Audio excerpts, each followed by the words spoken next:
احلى شويه ملوخيه ناشفه، احلى من الخضره كمان. وما شاء الله بصوا العرق عامل ازاي، تحفه. ملوخيه ناشفه من اول التنشيف لحد الطبيخ. يلا بينا نشوف الوصفه. السلام عليكم ورحمة الله وبركاته. ازيكم عاملين ايه؟ يا رب تكونوا بألف خير. صلوا على النبي عليه الصلاة والسلام. طبعا زي ما شفتوا المقدمة بتاعت الفيديو كده، هنعمل مع بعض شوية احلى ملوخية ناشفة. ملوخية ناشفة بقى وملوخية خضراء، الملوخية مالية السوق. تعالوا بقى نخزن شوية مع بعض. هقولك ازاي تعملي احلى شوية ملوخية ناشفة، احلى من ملوخية الصعيد كمان. وازاي تخليها تخزنيها ويبقى لونها اخضر، تنشفيها تفضل خضراء. وازاي تحتفظ بكل حاجه وريحتها وكله، لان احنا مش هنعملها زي اي حد. خليكم معايا. اول حاجه طبعا جبت الملوخيه وقطفتها. طبعا قاعدين كلنا ملمومين بقى، انا وولادي وولاد اختي، وقاعدين متجمعين كلنا بنقطف في الملوخيه. طبعا انا ما بغسلش الملوخيه الا بعد ما اقطفها، مش بحس ان هي اتغسلت كويس غير بعد ما بقطفها. بحطها بقى في طبق ميه كبير قوي كده وبغسلها غسله كويسه. طبعا هنقطفها وبعد كده نشوف المرحله اللي جايه بعد كده ايه. هنخلص بس الاول تقطيف زي ما اتفقنا. جبتها يعني اشتريتها ما غسلتهاش، وهنقطفها كلها كده ونحطها في الكيس هنا. وبعد كده نروح مع بعض نشوف هنعمل اول خطوه ايه علشان نخزنها في الفريزر، او ملوخيه ناشفه تفضل بريحتها وخضرها زي ما هي. الملوخيه وغسلناها كويس قوي قوي في ميه جامده، يعني في طبق ميه كده مليان، او في الحوض لو النظيف، الحوض عندك نظيف. فضي بقى الملوخيه كده اهو، بسم الله. هفضي الكميه كلها وهفركها كويس قوي. طب فين بقى؟ في البلكونه ولا فين بالظبط؟ الحقيقه انا ما بنشفش حاجه في البلكونه غير لو عملت لها حاجه مخصوصه. انا خايف حشره تقف عليها. ان شاء الله في خطه يعني كده، بعمل حاجه زي علبه كده نشف فيها الحاجه، بحيث لا يخش لها حشره ولا يقف عليها دبانه ولا اي حاجه. بس عامه حتى لو عملت العلبه دي، انا مش بجفف الملوخيه ولا اي حاجه من الحاجات ديت في البلكونه. ليه؟ طيب علشان بتسود قوي. لازم اول ما نيجي نعمل الملوخيه او النعناع او الكلام ده يكون في اللهم صل على النبي، يكون في تحت يعني ايه، على ترابيزه السفره احسن، تحت المروحه يكون احسن. هتحتفظ بالخضار بتاعها مش هتسود. ممكن ندخلها البلكونه بقى بعد ما تنشف خالص عشان تقرمش كده. هنشف بقى الملوخيه، هفرتها واسيبها كده مع بعض. كل يوم هنقلبها مع بعض لحد ما تنشف. وبعد كده هقول لك تخزنيها ازاي وهي ناشفه. انا مش بفركها، بخزنها ورق زي ما هي. هنشوف بعض بكره. بصوا قربوا معايا كده على الملوخيه تاني يوم على طول. الملوخيه دي تاني يوم، ايوه، لان انا بيتها طول الليل المروحه شغاله عليها. طبعا تحت على السفره زي ما اتفقنا، والمروحه شغاله طول الليل عليها، فنشفتها بالسرعه دي.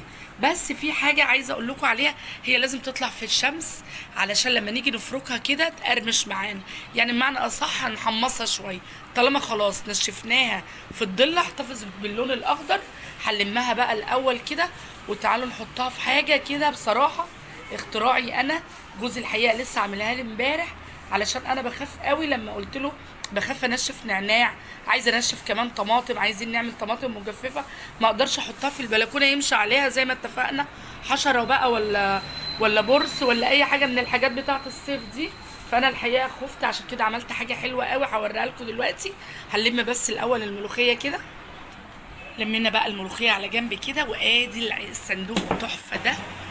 عايزه اوريه لكم الصراحه، حاجه كده تحفه. تجففي بقى فيها ملوخيه، نعناع، طماطم، اي حاجه تبقي ضامنه ان مفيش اي حشره هتقف عليه. هو الصندوق الصراحه عمله لي كده بصراحه، ربنا يبارك له يا رب، اللي هو بقى ابو العيال، ربنا يخليه لنا يا رب. هفتح بقى دي كده اهو، واحط الملوخيه هنا تطلع في الشمس تتحمص. انا مش عايزاها تنشف، هي نشفت خلاص. يعني بصوا الملوخيه ناشفه خالص، بس هحطها بقى في الشمس للتحميص بس. خلاص كده. انا على فكره الملوخيه هحمصها بس مش هفركها وانا بخزنها. انا بخزنها ورق زي ما هي كده. قبل ما اجي اطبخها بروح فركها. هوريكم ازاي احطها بس تتحمص، واوريكم بعمل ايه قبل ما بطبخها على طول. حطيناه في البلكونه نشف وتقرمش. طبعا نقدر دلوقتي نفركه لو عايزين، بس زي ما قلت لكم انا ما بفركش الملوخيه الا قبل الطبيخ على طول. قبل الطبيخ على طول هروح فركها، اخد الشويه كده دول هعبيهم في كيس واشيلهم على كده. لكن قبل ما اطبخ بروح واخده الشويه كده حطاهم في مصفى، واهو بصوا بالشكل ده كده. وزي ما اتفقت معاكم هنطبخ احلى شويه ملوخيه. بصوا عامل ازاي بقى، بفركه كله بالمنظر ده، بينزل صافي الملوخيه حتى من غير العروق بتاعه الملوخيه. خلاص انا هفركه بقى، هفرك شويه كده عشان ما اطولش عليكم الفيديو على الفاضي. بيطلع معانا بالشكل ده زي ما وريتكم كده. تعالوا بقى اوريكم ازاي تطبخوا احلى شويه ملوخيه ناشفه. طبعا الملوخيه الناشفه طريقتها مختلفه خالص عن الملوخيه الخضراء. طب بعملها ازاي؟ طريقتي انا ازاي بقى؟ طبعا لو عندك بصلايه صغننه نونو خالص يكون يا ريت، مفيش بخرط بقى حته صغيره من اي بصلايه. بصوا قد ايه، مش باخد كتير. خرطها كده بالسكينه رفيع خالص زي ما انتم شايفين كده. بصوا رفع ايه، رفيعه قوي كده.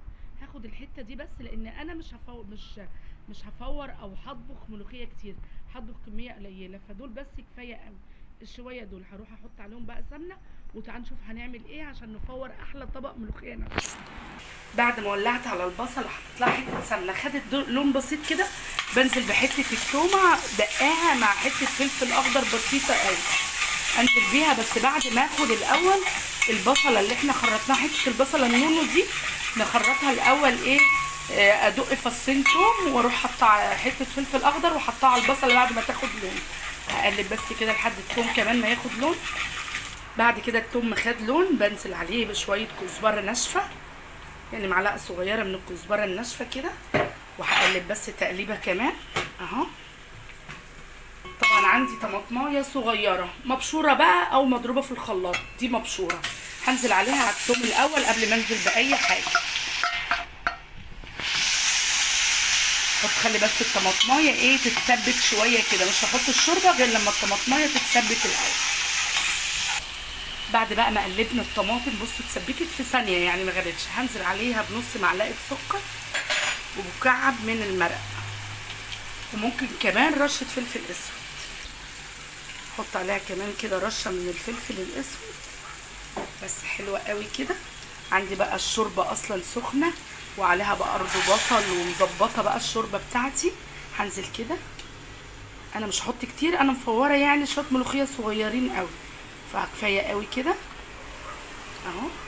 طبعا الشوربه بتغلي والحاجه سخنه كلها، هروح نازله بقى بالملوخيه بتاعتي اللي انا عملتها معاكم. بصوا لونها اخضر عامل ازاي اهو. حط شويه بشويه وتقلبي لحد ما تشوفي يعني كده كفايه ولا عايزه تاني، ما تنزليش مره واحده عشان ما يتقلش معاكي يعني.